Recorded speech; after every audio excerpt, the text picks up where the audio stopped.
from the first game. I'm sure he studied sKyHigh's TVTs in the hot tech stuff. There were a lot of them, so he had a lot to study. And in that first game, he's like, okay, let me try the mech. And sKyHigh did identify that and take him out. And he's like, no, I'm not going to let you go mech. So GuMiho was like, okay, I can do this as long as I don't let you pull me apart, as long as I keep my position, try to get ahead of you economy-wise because I know you're going to try to do this, put on that pressure, out-position me, out-maneuver me.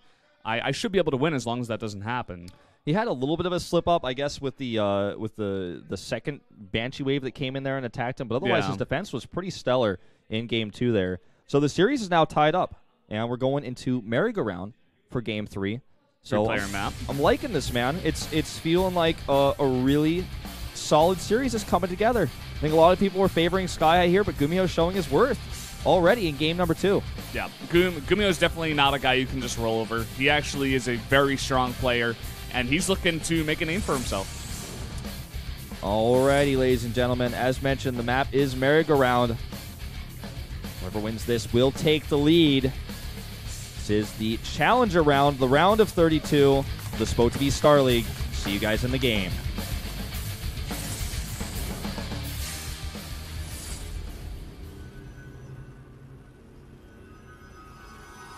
Up here in the top left in the red, the Terran player just went down in that last game. It is sKyHigh.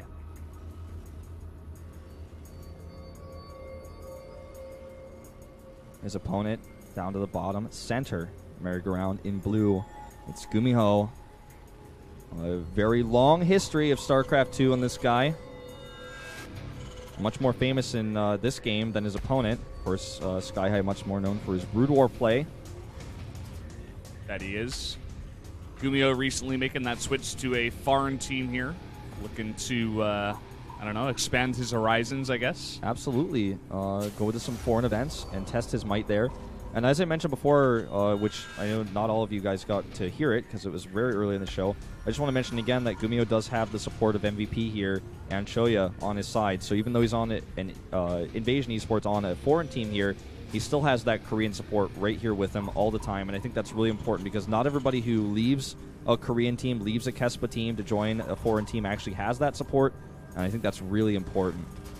To be supported financially to travel overseas, but also to have that home feeling, that Korean feeling of a team that could support you and give you practice whenever you need. Best of both worlds, I guess you can call it. Yeah.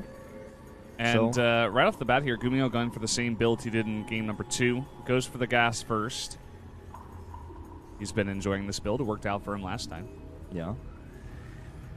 And, you know, it's going to put him about 50 or so gas ahead of sKyHigh. He's going to be able to get his factory significantly faster. The trade-off, of course, being a slightly later orbital and a late marine. So a scout, if sKyHigh decided to send an SCV out, and if he got lucky, would tell him everything. But instead, sKyHigh this time is deciding not to scout with his SCV. He's just going to put his marine in a position to deny the same sort of scout from GuMiho. Putting it at the top of the ramp there so that if an SCV came nearby, he could stutter step micro it back and make sure nothing got scouted. I was going to say here, we saw in the last game that GuMiho was going for that kind of safety Reaper. It's very good for scouting. Get out the Marine first, then the Reaper. You can scout all the locations, get the scouting information, jump into the main base, possibly see what your opponent is doing while going for that high-tech build. And he's doing the same thing here. We're going to have to see, though, does he go for the Banshees this time? Does he go straight into Starport? We'll have to wait and see. One thing I want to mention very quickly here before this game heats up is that these spawning locations favor GuMiho for drops, but they slightly favor sKyHigh for siege ups at the main base, which is what sKyHigh actually likes. So yeah, that's just something to keep in mind. It's a lot easier to drop the main base.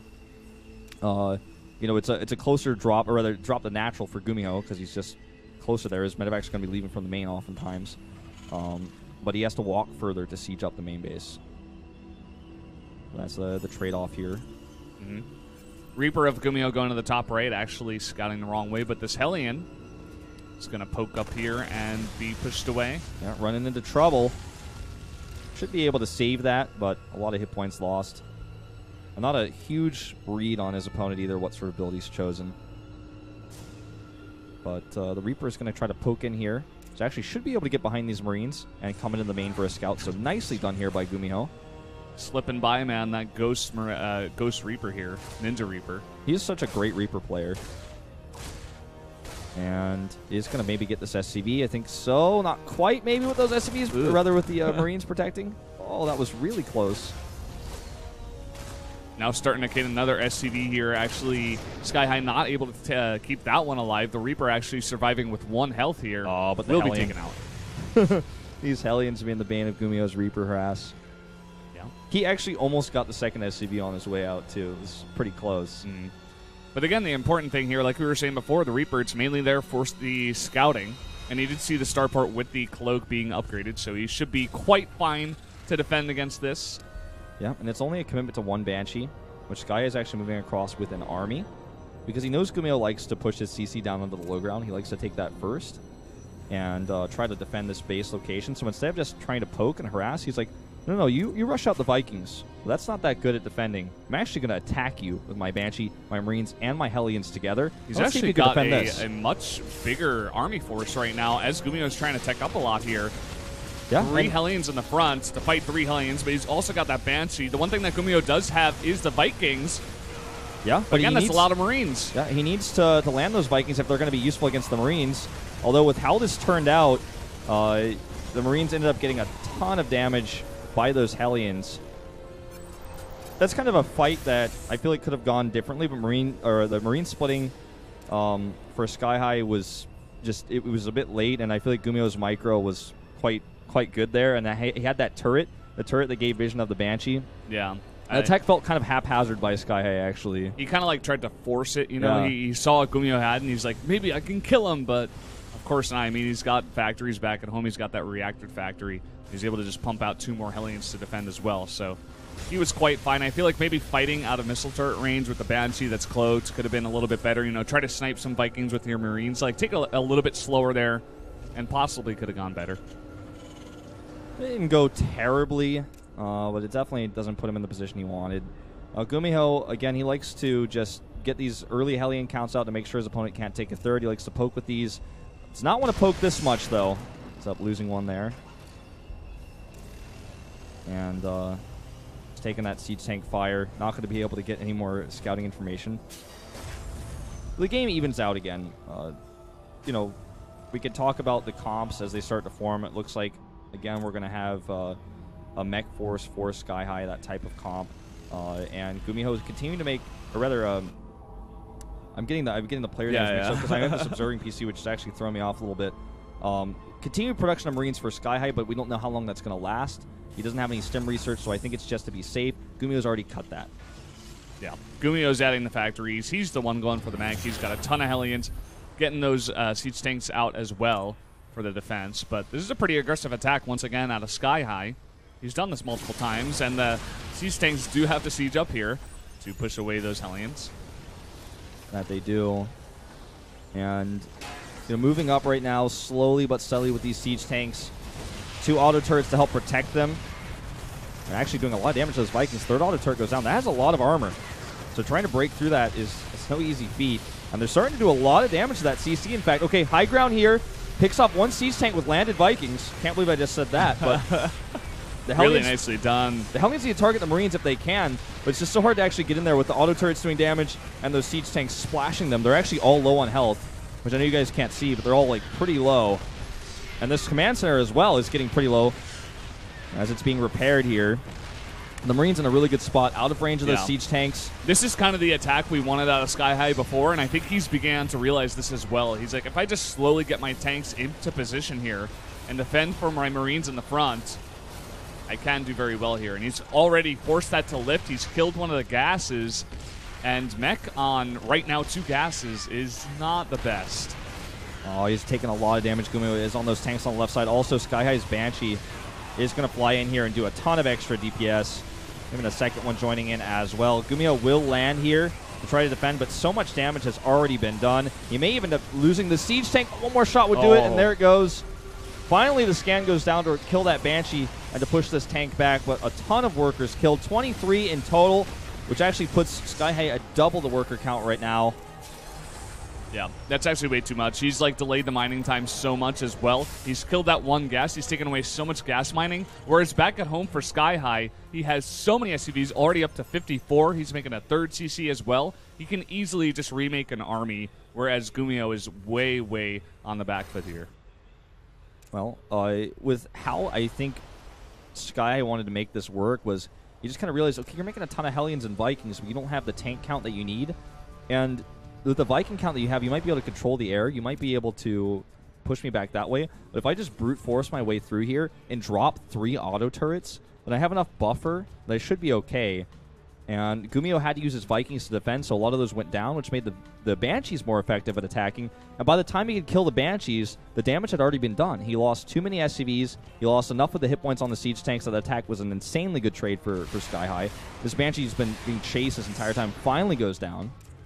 And GuMiho kind of realized halfway through that he shouldn't send all of his Vikings because they get out of position, which was very nicely done. He knows that probably a follow-up attack is coming, which it is right now. But again, right now there's actually 3 Vikings out of position. He's got to get those back and defend against this Cloak Banshee that's already getting some damage done to these siege tanks. He needs something to answer for this, and he just doesn't have it. There's the scan. But there's nothing shooting at the Banshee. Okay, now finally the Vikings start to participate. These Marauders are, they do a lot of DPS, but they don't have stims, so they're not quite able to get in there. Yeah, he actually doesn't have enough Marines with this. He can't actually shoot against that Cloak Banshee. Nope. So this is a bit awkward. He's going to take some losses on his way back. Looks like going to lose one more Marauder here. One more shot will do it. And that Banshee obviously going to be fine here. Going to take the high ground and can actually fight basically Infinity Marines with the Banshee anyways with a good micro. Oh, needs to cloak that though. With no stim, which GuMiho is starting to realize, he knows he's got a lot more flexibility with this Banshee. Let's try and do a little bit of damage. Yeah. But sKyHigh is still way ahead. Stim and combat shields coming out here finally as he added a lot more barracks here. Trying to get those upgrades going for himself. He's now landing that 3rd base. So that's going to be really when his economy explodes here. Whereas GuMiho is just right now making his 3rd CC. Yeah. Kind of a, I guess, opposite situation to what we saw last game, but mostly just because sKyHigh is being so aggressive. I really like how Sky is able to identify exactly how to attack in these situations. Scan here. Knows it's pure Hellion that he's dealing with, so he can send the Banshee up at front and just keep Double attacking. Scan even. I mean, when you start to get ahead like this in TVT, you are able to use a lot of those scans instead of mules, because at the point when you're attacking, it's more important to just know exactly what your opponent has so you can kill him instead of keeping your lead with those mules back at home. And all right, Marauder drops on top of these siege tanks. He's going to try to break this because Stim is done, and he runs in here. He's getting a great trade on these units. And he's just overwhelming GuMiho with sheer numbers at this point. With that stim upgrade, this is no contest. That it is. The Marauder's staying alive for so long here even. And now just wreaking that havoc there in the mineral line. He does have a tank on the high ground here to push them away. But again, he's done so much damage. He just keeps trading these armies, like basically 1 for 1. And then he's got a new army because he has a 3rd base. And he's got a ton of barracks powered up. He's got a great amount of production. GuMiho didn't have Blue Flame. His 1-1 upgrades are just finishing. Imagine if those were done, how helpful that would have been in that last fight. His 3rd CC is just now being morphed into an orbital. He's so behind, and Sky is just like, I'm just going to keep pushing through. Yeah, doesn't matter if I lose it, I'm just going to trade it. It's so much easier to remake this Bioforce as well, and he's ahead at the same time, so he's just able to continue this push. Takes out that 4th gas once again. Pushing forward, the Marauders here, taking out a tank, and GuMiho once again just desperately fighting with a ton of SCVs. He's going to lose a ton of them again. He's going to lose the game at this point. I mean, he just doesn't have anything left. Just got worn down. No 3rd base for way too long. And that's it. GG is called. sKyHigh takes the lead. GuMiho now on his last life in this Terran versus Terran series. Well, GuMiho not quite as good at defending that time. I feel like he had much more success with that on Catalina. sKyHigh just not quite able to find that in. Whereas this time, he just kind of abused that timing once again, where GuMiho is trying to transition into mech before he had any upgrades, before he had a large amount of tanks. He just like kept on pressing, kept on parade pushing, and just like he did in the first game. So I feel like as long as sKyHigh can continue that kind of strategy, it'll be pretty good for him. Yeah, sKyHigh just was able to identify that GuMiho was going for this slow mech type of play, the slower type of comp, and didn't have a 3rd base. So if he just